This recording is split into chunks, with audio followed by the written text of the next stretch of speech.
the seemingly crazy thing is, some people just haven't received the things that they wanted because they haven't asked, or they haven't asked the right person. Sometimes our beliefs in the past have held us back in a way in which it prevented us from even asking or requesting to see if we can receive what we want.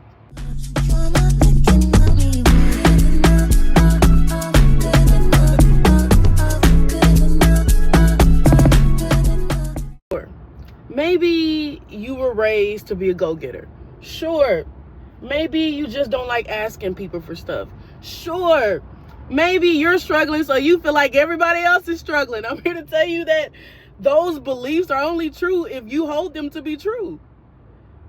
Okay? I know you've been taught that, but you don't have to continue to hold on to a belief that's hindering your progress or success unless you say you have to. That's actually the reality. So if you say, sure, I've struggled up to this point, or I know other people have had a hard time, but now I'm going to connect with people who have the resources, and now I'm going to believe that they're just ready, available, and if somebody give them to me, they won't be in lack. I choose to believe that. Okay, we have to shift our beliefs to then shift our behavior. Once you believe that you deserve it and that it's there, then you can ask without fear, right? And so sometimes we really have to ask ourselves, why didn't I believe that thing was possible at the time? Why didn't I ask for that thing at the time? Why didn't I believe I could receive it at the time? Why didn't I just ask God if I could have it? Why didn't I actually work towards that thing? Why was I taught to believe this? Those are even greater questions.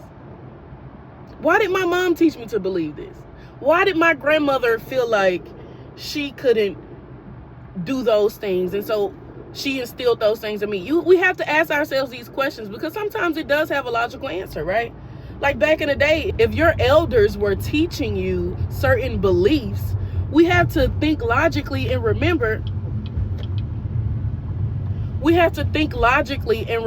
that the reality our elders lived in, the reality our grandparents lived in, is a completely different reality from what we live in, really in almost every way, right?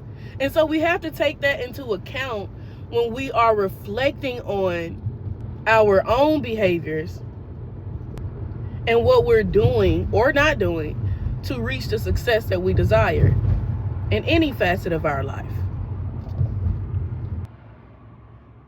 So today the word is stop being afraid of failure.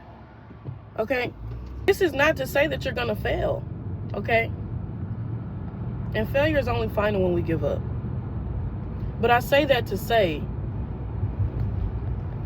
if you are fearful of a rejection or someone just saying no or not right now, how are you going to get comfortable with asking for what you want? You got to get comfortable with asking for what you want, okay? Be assertive in it. Don't be rude. But be assertive. Especially if you're a woman. Because you never know. You might just get what you need. And even if you get a no from one person or one place, find a way around it. One day, in some way, especially if you believe, you'll have it. You'll have everything you need. Today, and moving forward, don't be afraid of a no. And find a way around it if you do hear it.